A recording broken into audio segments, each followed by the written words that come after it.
Lui, je m'arrête sa vidéo. Je t'ai dit qu'il veut faire une direct, non? Mais tu fais du bruit dedans.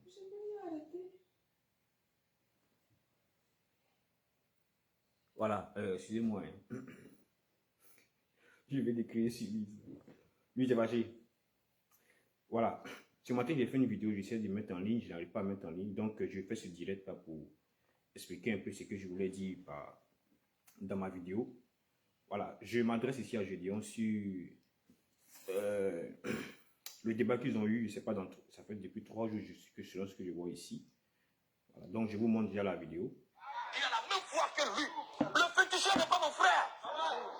Oh, mon pasteur là. Et d'ailleurs, commençant comme ça, même, je risque de dire tout à l'heure que comme tu n'es pas mon frère. Voilà. Alors, voici ta mère et tes frères. Voici ta mère et tes frères. Attendez, on ne voit pas bien. Je vais diminuer la lumière. Je ne sais pas pourquoi on ne voit pas bien. Que dit le Seigneur? Jésus répondit. Qui est ma mère? Qui est ma mère? Et qui sont mes frères? Frères là. Puis jetez le regard. Jetez le regard sur ceux qui étaient assis autour de lui. Il dit quoi? Voici, dit-il, ma mère. Le Seigneur nous donne le sens de la vraie paternité, fraternité et maternité.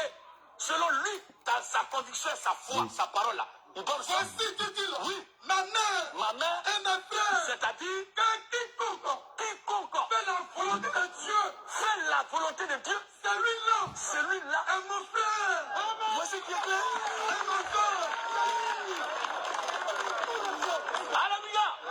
Un homme qui parle en langue comme un bouc, il n'est pas mon frère. Un homme qui taille les devants, il n'est pas mon frère. Je dis, je viens un sujet à débat, un gros sujet. Voilà, on peut avancer. Voilà. Mais là, l'interprétation que tu donnes à mon sens est complètement erronée. Voilà, mais on peut avancer pour ne pas tergiverser. Voilà. Alors, j'ai écouté beaucoup de vos échanges. L'interprétation qu'il donne de ça est erronée. Ok, donne-nous le sens du mot frère, Matthieu, que tu as donné là. Voilà. Un frère, quelqu'un de gens qui reconnaît Jésus comme fils de Dieu, quel que soit son bord religieux, est d'ores et déjà ton frère. Il est écrit où? Je viens d'abord. Alors, tu ne peux pas me dire, quelqu'un qui est un chrétien, qui a reçu Jésus, tu crois en Jésus, tu peux l'insulter Raka ou bien bâtard au prétexte que ce n'est pas ton frère. Non, finalement, je ne suis pas d'accord avec cela. Ouais. Je ne suis pas d'accord avec ça. Est-ce que tu vois? Parce que le verset est très clair. Celui qui dit Raka à son frère, il est passible de la gêne. C'est écrit. Frère là, la définition de frère selon Jésus, c'est quoi? Mais c'est celui qui croit en Jésus. Qu'est-ce qui prouve que toi tu crois plus en Jésus que tous ceux qui sont rassemblés ici? Quelle preuve Voilà. toi tu peux donner? C'est un peu sur ça que je voulais m'adresser ce matin à Gédéon. Voilà. Pour dire que c'est vrai que c'est le Seigneur qui l'a dit, on est d'accord avec la parole de Dieu, on ne peut pas discuter la parole de Dieu, nous sommes d'accord. Mais Gédéon, il faut que je te dise quelque chose. Et je t'ai déjà averti dessus. Je t'ai déjà averti sur ton comportement.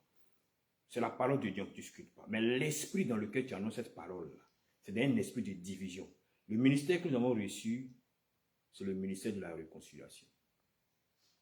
Donc, je vois bien que tu veux enseigner la parole, mais tu veux, je pense, essayer de humilier les gens qui s'approchent de toi pour essayer de débattre avec toi. Tu veux mettre les gens dans une situation, dans une position d'humiliation. Et moi, je viens ce matin, pas parce que je veux répondre forcément à ce que tu fais, mais je viens sur la définition du frère que tu as donné. Monsieur Zadi, même si tu veux le pasteur Zadi, essayer de te dire que la définition du frère n'est pas seulement, moi je dis seulement, c'est que ce n'est pas seulement ça.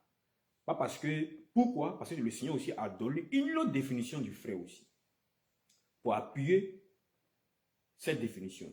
La définition que tu viens de lire, là, ça, moi je peux dire que c'est la définition parfaite. C'est la définition complète. Et cette définition-là, elle va s'appliquer quand il s'agira vraiment de faire une sélection. Mais aussi, le Seigneur aussi a donné une définition. Et je pense que comme Zadi n'avait pas peut-être les versets, tu as essayé de lui dire, bon, il n'y a pas de problème. Mais j'ai dit, je vais te donner un verset, comme tu veux les versets. Mais fais attention.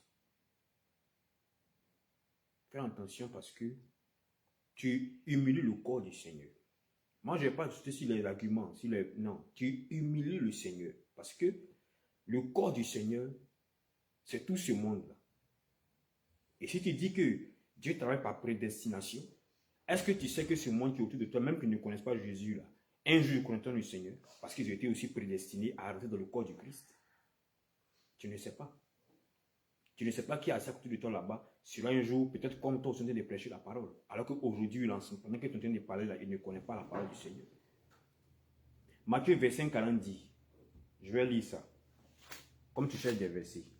Matthieu 25, 40 dit, et le roi leur répondra, je vous le dis en vérité, toutefois, toutes les fois que vous avez fait ces choses à l'un de ces plus petits de mes frères, c'est à moi que vous les avez faites. Je vais remonter pour que tu comprennes ce qui... Au verset 32, il dit, toutes les nations seront assemblées devant lui, il se séparera les uns avec les autres, comme le berger sépare les brebis avec les boucs. Il mettra les brebis à sa droite et les boucs à sa gauche. Alors le roi dira à ceux qui seront à sa droite, venez, vous qui êtes bénis de mon Père, prenez possession du royaume qui vous a été préparé dès la fondation du monde. Car j'ai eu faim et vous m'avez donné à manger. J'ai eu soif et vous m'avez donné à boire. J'étais étranger et vous m'avez accueilli. J'étais nu et vous m'avez vêtu. J'étais malade et vous m'avez rendu visite. Et vous m'avez visité. J'étais en prison et vous êtes venu vers moi. Les justes lui répondront, Seigneur, quand avons-nous vu avoir faim? T'avons-nous donné à manger ou avoir soif, et t'avons-nous donné à boire? Quand avons-nous vu étranger, et t'avons-nous recueilli, ou nu, et t'avons-nous vêtu? Quand avons-nous vu malade ou en prison, et nous sommes allés vers toi? Et le roi leur répondra, je vous le dis en vérité, toutes les fois que vous avez fait ces choses à l'un de ces plus petits de mes frères, c'est à moi que vous les avez faites. Je te pose la question. Ici, les frères que le Seigneur te dit là, est-ce que tous ces malades que je vais aller rendre visite à l'hôpital, tous ces prisonniers que je vais aller rendre visite là, le Seigneur que ce sont mes frères, est-ce que ces personnes-là, ce sont tous des apôtres, des disciples, ou bien est-ce que ce sont tous des personnes qui obéissent à la parole de Dieu qui seront en prison ce jour-là? Dis-moi. Mais il dit mes frères. C'est le même Jésus qui dit mes frères. Il appelle ces personnes-là mes frères. Comme aussi il a dit là-bas, comme tu viens de dire là, que mes frères sont ceux qui font la volonté de Dieu. Est-ce que cette définition que le Seigneur vient de donner dans Matthieu 25, 40 là, il n'a pas dit la vérité en parlant de mes frères? C'est mes frères.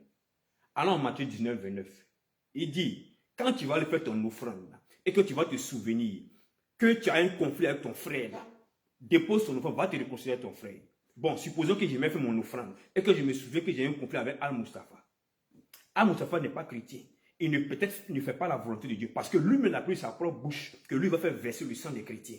Mais le Seigneur me dit que quand j'allais déposer mon offrande, là, si je me souviens que j'ai un conflit avec mon frère, là, de déposer et d'aller me réconcilier avec mon frère, supposons que c'est Al-Mustafa que j'ai un souci. Est-ce que Al-Mustafa qui ne fait pas la volonté de Dieu, là, mon offrande sera agréée? Parce qu'il dit d'aller voir mon frère. J'ai un conflit avec quelqu'un qui s'appelle Al-Mustafa et j'ai parti faire mon offrande. Est-ce que je ne dois pas faire ce que le Seigneur me dit là? Ou bien comme Al-Mustafa ne fait pas pour Dieu là, je vais faire mon offrande parce que Dieu va agréer parce que Al-Mustafa mon frère. Tu n'as rien compris. Je n'ai pas dit que tu n'as pas compris. Je sais que tu sais ce que tu dis. Mais tu veux humilier les gens. Moi c'est de ça que je parle. Tu veux humilier les gens. Et tu détruis le corps du Christ. Tu joues avec l'œuvre du Seigneur. Fais très attention. Bon, apparemment, je vois que tu t'es préparé. Parce que quand tu mets tous ces mots autour de toi, tu veux dire au cas où il y a un conflit, tu vas réagir. Puis tu t'es préparé à la mort. Ok, il n'y a pas de problème. Mais je te dis, la Bible dit, soyez tous salés de feu et vivez en paix entre vous. J'ai l'impression que tu es salé de feu. Il n'y a pas de problème. Mais tu ne vis pas en paix, les gens. Tu cherches des conflits. Et après, tu dis, toi, tu viens parler de la parole de Dieu, puis on t'attaque. Mais tu crées le conflit. Tu crées le conflit et tu ne veux pas qu'on t'attaque, tu ne veux pas qu'on parle. Tu détruis le ministère des gens. Bon, ce pasteur-là, quand il va aller chez lui, parce qu'il n'aura pas eu des arguments valables pour te donner, tu as détruit son ministère. Bon, le Seigneur te dit, pendant que je ne t'ai pas, il te dit, quand il a dit à Caïn, il a dit à Abel, il a dit à Caïn, où est ton frère Abel? C'est Jésus qui parlait, non? Tu es d'accord avec que Jésus est Dieu, hein? Donc, si on dit l'Éternel a dit à Caïn, où est ton frère? C'est Jésus qui parlait, puisque on ne va pas revenir sur une définition de Jésus. On sait qui est Jésus. D'accord. Donc, l'Éternel dit à Caïn, où est ton frère? Donc, c'est Jésus qui parlait. C'est le même frère, là. Le Seigneur ne change pas. Hein?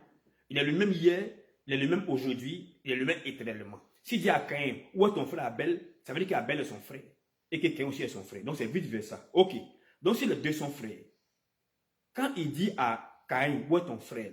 C'est une manière aussi de dire à Abel que Caïn est ton frère, non? Mais est-ce que Caïn fait la volonté de Dieu? Mais Jésus l'appelle son frère. Jésus l'appelle son frère. De quel frère tu parles? Je vais te dire ce que le Seigneur voulait dire quand il disait aux gens, voici mes frères, voici mes soeurs. Il était de donner la parole de Dieu. C'est une dimension spirituelle, puisque toute œuvre de Dieu est spirituelle. Et les gens, étant tellement surpris de la dimension du maître qui fait des miracles, des choses extraordinaires, voulaient ramener la chose spirituelle là au physique. Donc quand ils ont dit au Seigneur, voici ta mère et tes frères te cherchent, c'était même de rendre la chose spirituelle à une chose charnelle. Donc le Seigneur, ne voulant pas qu'il détruise l'œuvre de Dieu en ramenant l'œuvre de Dieu à une dimension humaine, il dit, mes frères là, ce sont ceux qui font la volonté de Dieu. C'est de ça qu'on parle. C'est ceux qui m'écoutent là. C'est ceux-là qui sont mes frères. Il ne voulait pas qu'on ramène la chose spirituelle au physique. Voilà pourquoi il a donné cette parole. Mais il n'a pas dit que à l'hôpital là-bas là, il faut que ce soit un chrétien d'abord, quelqu'un qui fait la volonté de Dieu pour que je puisse m'occuper de lui avant que je sache que c'est mon frère. À l'hôpital là-bas, tout le monde fait la volonté de Dieu. Mais Jésus me dit que s'il ne veut pas les rendre visite là, c'est à ses frères que je n'ai, c'est à mes frères que je n'ai pas fait ça. Et encore, il est en train de dire que ces personnes-là, ce n'est même pas seulement mes frères, c'est lui-même. Parce qu'à chaque fois que je ne n'ai pas donné des habits à quelqu'un qui est nul là, c'est à lui que je n'ai pas fait ça. Tu ne sais pas ça? Toi, tu ne sais pas ça? Tu ne sais pas ça? Tu sais ça? Tu sais très bien. Donc, tu prends la parole de Dieu pour nuire. Donc, je vais te dire, cette parole de Dieu que tu prends là, même Lucifer a pris la parole de Dieu pour dire, il est écrit que si tu as sauté là, les anges vont te soutenir, tu ne vas pas mourir. Mais c'est la parole de Dieu. Mais Jésus n'a pas dit qu'il refuse ça, il a dit, mais il est aussi écrit. Donc, de façon qu'il a écrit là-bas, il a aussi écrit que mes frères là, c'est ceux qui sont en prison, qui sont malades, ce sont mes frères aussi. Et c'est ce que Zadie essaie de te dire. Mais comme il n'a pas soutenu par un verset, tu l'as rabouré. Mais ce n'est pas lui seulement que tu as rabouré. C'est le corps du Christ que tu as rabouré comme ça. Donc, je dis, je t'ai déjà parlé, je t'ai laissé, parce que le Seigneur a voulu que je te laisse. Mais aujourd'hui, je reviens, parce que tu n'as pas compris le message. Apparemment, tu t'es dit que tout le monde est faux, c'est toi ce qui est vrai. Donc, c'est toi ce que le Saint-Esprit a attendu pour remplir. Tout ce que le Seigneur a rempli, ce n'est pas lui qui l'a rempli. Tous ceux qui ont prêché la parole, tous ceux qui ont annoncé la parole, tenu la maison de Dieu, là, ce n'est pas Dieu qui les a préparés. C'est toi seulement que Dieu a préparé. C'est toi. Tu parles de parler en langue. Celui qui parle en langue comme un bouc, il passe toi à parler en langue, ce n'est pas ton frère. Ah bon? Mais le parler en langue là, je vais te demander, le parler en langue là, c'est Kanambili qui envoie le parler en langue. C'est Sango qui envoie le parler en langue. C'est Marcelo qui envoie le parler en langue. Les pasteurs que tu appelles bâtards là, c'est eux qui ont envoyé le parler en langue. La Bible dit dans Marc 16 que si tu crois, tous ceux qui croient au Seigneur Jésus là, vont parler en langue, ils vont chasser les démons. Tu es d'accord avec moi cette parole? Est-ce que d'abord tu es d'accord avec moi cette parole là? Ceux qui vont parler en langue, qui disent que ce ne sont pas tes frères, que ce sont des bâtards là. La Bible dit, ton maître, Jésus-Christ, le Seigneur, dit, si tu crois en lui là, tu parles en langue. Si tu crois en lui, tu chasses les démons. Moi, je te demande, est-ce que tu es d'accord avec cette parole? Si tu es d'accord avec cette parole, que tu crois en Jésus, Jésus, ton maître, que tu viens défendre farouchement, au point d'émuler tout le monde, au point d'émuler les personnes que Dieu envoie pour débattre avec toi là. Si tu es d'accord avec cette parole là, je veux que tu parles en langue. Moi, je vais venir pour te voir, parce que tu crois au Seigneur. Si tu crois au Seigneur, tu dois parler en langue. Et c'est ça qu'on va parler. Avant même d'argumenter avec toi là, tu vas il faut que la parole de Dieu là soit vérifiée dans ta vie. Il faut que la parole de Dieu là soit effective dans ta vie. Tu te plains des miracles. Tu te plains de la manifestation du témoignage de Dieu à ses serviteurs qui lui donnent témoignage. La Bible dit dans Hébreux 2 que, je ne sais pas si c'est Hébreux 2, 4, mais 4, 2, Dieu témoigne du témoignage de ses fils par les miracles et les prodiges. Si tu témoignes de Jésus-Christ, Dieu dit il appuie ton témoignage là en accomplissant des signes et des prodiges. J'ai dit, tu te plains des miracles, tu te plains des signes et des prodiges du Seigneur. Tu es en train d'envoyer la gloire de Dieu au diable. Tu es en train de dire que ce que Dieu est en train de faire là, ce n'est pas Dieu, c'est le diable. Tu attaques. Je prends l'exemple de Shekinah, Dadé Shekinah, en disant que les miracles qu'il a accomplis au nom de Jésus-Christ là, c'est du diable. Ah bon? Donc attribue la gloire de Dieu au diable. Où est le témoignage que Dieu apporte au témoignage que tu fais à son fils? Parce que tu ne parles pas en langue. Je ne sais pas. Tu vas me dire si tu parles en langue quand on va arriver, si Dieu permet qu'on a ça chez toi. Tu ne parles pas en langue. Tu ne fais pas de miracle. Tu te plains en disant que les miracles qui sont accomplis là, ce n'est pas Dieu. Alors que Dieu dit, lui, il témoigne du témoignage que toi, tu lui rends en accomplissant des signes et des prodiges. Maintenant, moi, je te demande. Quand on a parlé, tu as dit que Jean-Baptiste a parlé du Christ et il n'a pas fait des miracles. Il n'a pas parlé en langue. Mais tout ce qu'il a dit de Jésus était vrai. Ce n'est pas faux. Nous sommes d'accord avec ça. Parce que ce que tu vas dire, je sais très bien. Je sais très bien qui tu es. Je sais qui tu es. Ok, mais je vais te dire, la femme là, elle a témoigné de Paul et de Silas en disant que ce sont des serviteurs de Dieu. Mais ce qu'elle disait, c'était vrai ou c'était faux? C'était vrai. Mais elle était animée d'un python, d'un démon. Mais alors que ce qu'elle témoignait était vrai. C'était vrai, non? Est-ce que ce qu'elle disait de Paul et Silas là, c'était faux? C'était pas faux. Elle a dit que ce sont les serviteurs de Dieu. C'est la vérité. Mais elle est animée d'un démon. Tu vas dire que toi tu témoignes de Jésus, mais tu ne fais pas des miracles, des prodiges. On n'a pas dit non. Mais Dieu dit, il a pris ton témoignage en se manifestant. Je vais chercher Hébreu là. Comme tu aimes les versets, on va chercher les versets. Je vais dire que toi tu es le bâtard. Mais je ne vais pas parler des bâtards parce que c'est trop. Non, je ne vais pas rentrer dans ça. Fais attention, hein, tu détruis le corps du Christ. Je cherche ton verset là, comme tu aimes ça. On va le parce que tant qu'il n'y a pas le verset, tu n'es pas convaincu.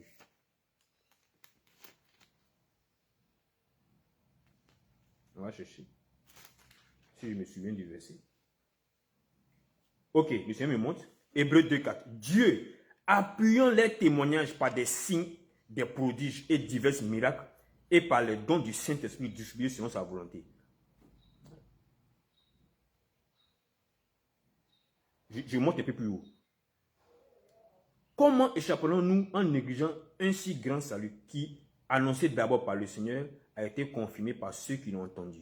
Et Dieu, appuyant les témoignages, Dieu qui a pu le témoignage là, par des signes et des prodiges et divers miracles. Tu comprends? Dieu ici est en train de te dire, le miracle des prodiges là, il le fait pour appuyer le témoignage de ceux qui confirment le témoignage, qui rend témoignage de son fils. Va lire Hébreu 2,4. Donc les signes et les prodiges là, sont des signes de Dieu pour appuyer le témoignage que quelqu'un rend à son fils Jésus-Christ. Tu comprends?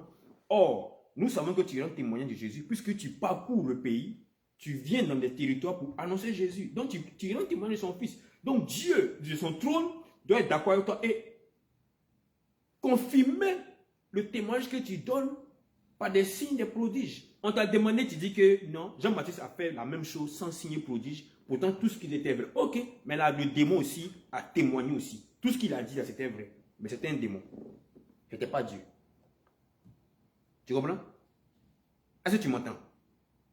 Donc, méfie-toi. Tu détruis le corps du Seigneur. Donc, je vais dire que c'est toi qui n'es pas mon frère. Est-ce que tu comprends? Je vais dire que c'est toi qui n'es pas mon frère. Parce que tu détruis le corps du Christ. Donc, si tu détruis le corps du Christ, tu deviens mon ennemi. Mais est-ce que tu es mon ennemi? Tu n'es pas mon ennemi. Je dis, écoute-moi. On a reçu le ministère de la réconciliation. Et si tu es salé de feu, la parole que tu aimes là, dit, si tu es salé de feu là, pour vivre en paix avec les autres. Si tu te dis qu'il y a erreur et que tu veux régler l'erreur, règle l'erreur là, même si tu veux abattre, tu veux détruire, tu veux couper là, à la fin, là, mais la réconciliation. Parce que le but, c'est de gagner tous au Christ. La Bible dit, la volonté de Dieu, c'est que tous soient sauvés. Mais quand on dit tous, c'est tous. Quand on dit tous, c'est tous. Donc, ce que tu es en train d'abattre, de couper, là, on comprend. Mais le ministère, c'est que toi, Dieu t'a donné, c'est la réconciliation. Donc, débrouille-toi pour mettre la réconciliation. Pour le moment, Dieu n'a pas encore dit d'aller te trouver dans ton arène. Là. Marcelo, que tu as attaqué un moment là, a dit un jour, quand tu prêches, il faut savoir que Jésus est dans ta foule. On t'écoute. Mais on ne vient pas parce qu'on n'a pas l'institution, on n'a pas l'ordonnance, on n'a pas oui, l'ordonnance du Seigneur d'aller te trouver. Je ne vais pas dire que ceux qui viennent ne connaissent pas, hein, mais il faut faire très attention. Je vais parler aujourd'hui parce que le Seigneur a voulu que je te parle. Sinon, je n'ai même pas te parler. Mais ta définition du frère, là, fais attention. Quand je vais aller faire mon offrande, là, s'il y a quelque chose avec quelqu'un, Jésus dit que c'est mon frère, d'aller me réconcilier lui, avant d'aller déposer mon offrande. Tu comprends? Le frère que tu as dit, c'est le Seigneur qui a parlé. On est d'accord, c'est vrai. Mais ce qu'il voulait dire, il ne voulait pas qu'on ramène la chose spirituelle ou charnelle. Voilà ce que je voulais te dire. J'espère que tu m'as bien compris.